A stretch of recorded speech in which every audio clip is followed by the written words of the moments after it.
Hello, today I'm taking off the door liners of my 1977 GMC Vandura. First thing to come out are these door handles. So they're just held in place by two screws, and it's a plastic or foam type molding. Take those screws off and that handle comes off too.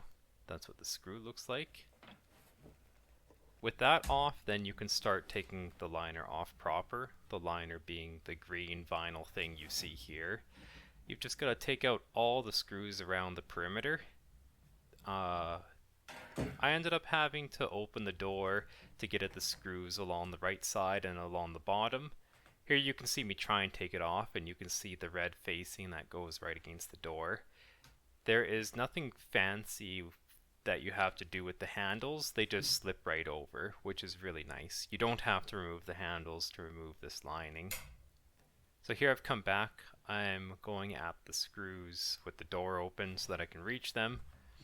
I'm progressively trying to take this liner off. It is going to be, if it's older, it's probably going to be kind of stuck in place. Just time will do that to vinyl. So you've got to gently pry it off so that you don't rip the liner. So here I am taking off the screws, holding it on the bottom. These are the vinyl screws holding the perimeter of the liner. So I've got those about out.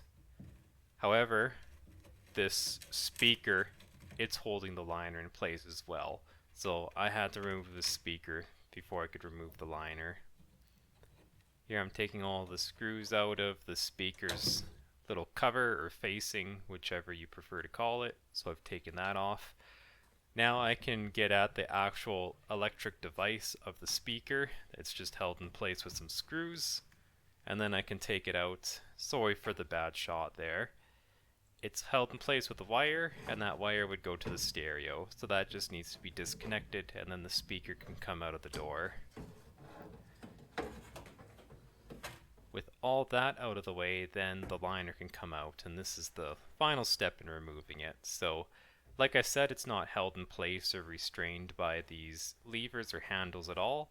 So you just have to kind of slip it over, and then the liner can come free. So there you see me just slipping it over those. Thank you for watching the video. I'll see you in the next one.